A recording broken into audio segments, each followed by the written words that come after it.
of ours, Dr. Tags, Dr. Jared Tagliatella.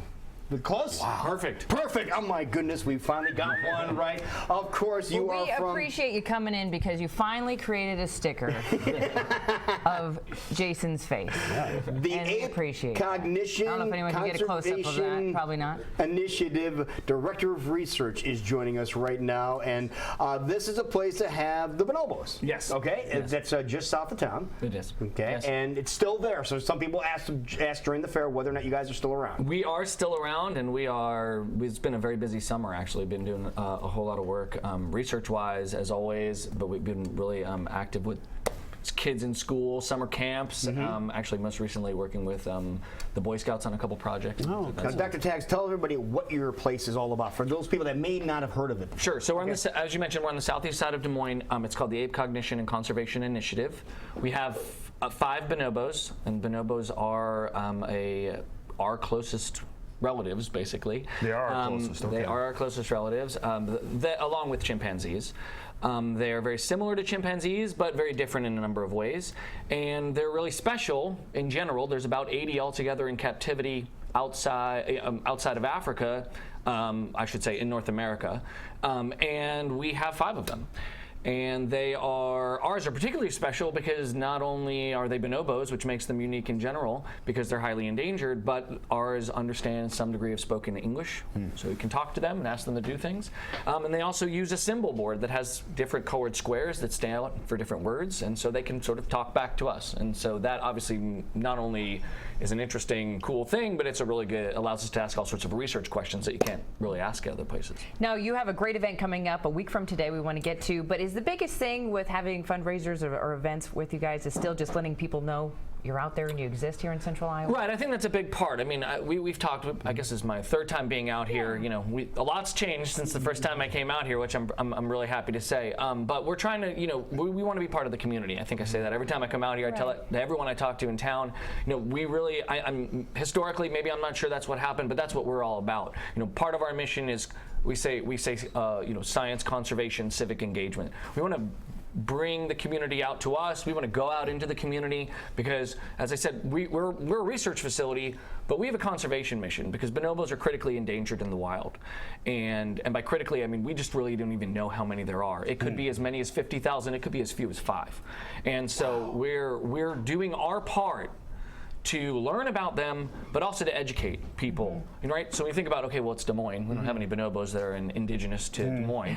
But what can we do? Well, we can get people to realize, hey, we have 230 acres out there. There's lots of wildlife. What can you do in your own backyard that, especially for young kids, that sort of allows them to adopt this idea of stewardship that says, okay, I'm part of this community. I'm going to help the people, the plants, the animals that are in my community, and maybe we can make that influence spread all the way across to the Democratic Republic of Congo, which is where bonobos are from. Well, let's talk about this great event happening next week on Thursday so people can learn more about this. Yeah.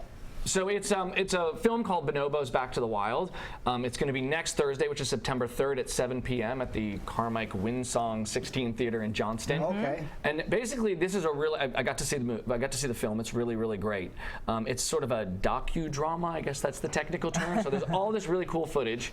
I guess we have some here of the bonobos, both in the wild, but also in this really wonderful place, which is called Lola Ya Bonobo, which is outside of Kinshasa, the capital of the DRC, Democratic Republic of Congo. And one particular person who started this, a woman by the name of Claudine Andre, who's just basically dedicated her entire life to the plight of the bonobos. Both bushmeat and, believe it or not, the pet trade has really threatened these guys. Pet trade? Yes. I know it's hard to believe, and people always say that, but it's actually a very big threat to them. And so this docudrama basically goes through the life. It's actually really kind of interesting of a baby bonobo who's taken from his mother after she's killed by poachers, and then is basically through the plight of what happens at the facility, how they rehabilitate them, and actually how they then reintroduce them into the wild. Wow. So the distributor for the United States for the film actually approached us because this was going to be, it's in limited release. Right. I think New York, LA, maybe Washington. They came to us and they said, hey, we love what you guys are doing. We want to release it in Des Moines. Oh, that's awesome. Oh, that is great. And so we were like, ecstatic about it. Sure. So Thursday night there's going to be a special event, and then it's going to run through the weekend. All right. So if anyone else who can't make it out Thursday night, it's going to be available for folks to see in the regular theater throughout the weekend. But it's a really cool film, family friendly. As I said, I got to watch it. I let my 7-year-old son watch a little bit of it. I was going to say, I know you said it's kind of a docudrama. Is it an eye-opening film, or is it going to scare us at all? I think there are definitely parts that are a little bit scary. Yeah. I mean, they're not terrifying, but they're scary. They probably should be scary, but that's kind of counteracted point. by stuff like this, where you have cute little bonobos running all over the place. Right. Yeah. So it's really beautiful. But this is really happening, though. This is really happening, and the film's very just came out. It was first released in Europe, and now is coming out in the U.S. And so, How many other places in the country are like what we have in Des Moines? there are none. There are None. That's what I absolutely thought. none. Yeah, Okay. there are absolutely none. All of the other bonobos that live in captivity, I mentioned 80 in North America. There's maybe another, at most, let's say 200 in Europe. All of them are in zoo. We're the only research facility. There's one other research facility that has bonobos, and it's in Japan.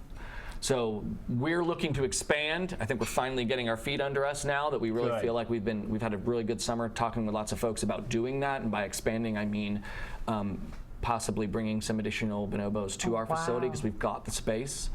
And that's one of the things that we're like focused on from a research mission, but also from a conservation mission. Like I said, they're critically endangered, and some of the individuals we have at our facility here in Des Moines are not genetically represented in the entire captive population. Now, the last time you were here, we were talking about giving the bonobos a bigger area to run around. How did that project go? So that's been going really, really well. Actually, we have 2 big yards, or a total of about let's say 6-7 acres of outdoor space into 2 yards. That's great. This summer we built 2 additional climbing structures. So the bonobos have now one of them is gorgeous. This 3-tiered structure that they get to hang out on.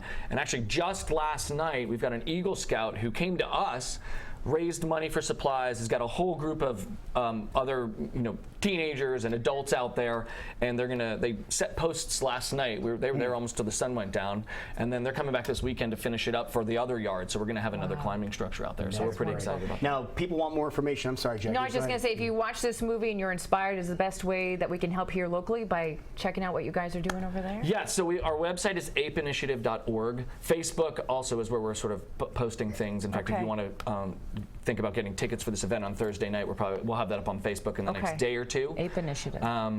Apeinitiative.org is the website, and they'll probably link back and forth to each other. And I'm going to be honest with you, we've done really, really great with working with school districts, working with, we're really building a lot of connections in that domain. Scientifically, research-wise, we've gotten some good grants to keep us going, some bridging funds, but also some new research dollars. What we really need now is to have the community kind of coming together. I was actually just listening to some things about some of the campaigns and talking about the importance of these small contributions. Right. Going to apeinitiative.org, $10 donation, because that's not only is that great for us because we put all of that money to the care of the bonobos, but what it allows us to do is that when we go in for these sort of betterment grants, or we go in for these development grants to private foundations especially, we can say this is how many people we have supporting us outside the community. yeah. So they know that people here are behind us. apeinitiative.org. Take a couple minutes to Dr. do that. Tags, good to see you, my friend. Thank you. Thanks so much, guys. Thanks for the update. Yep. It is 9 o'clock. We'll be back. You're watching Great Day Live on KC. What a cool dude. It's a great day this morning.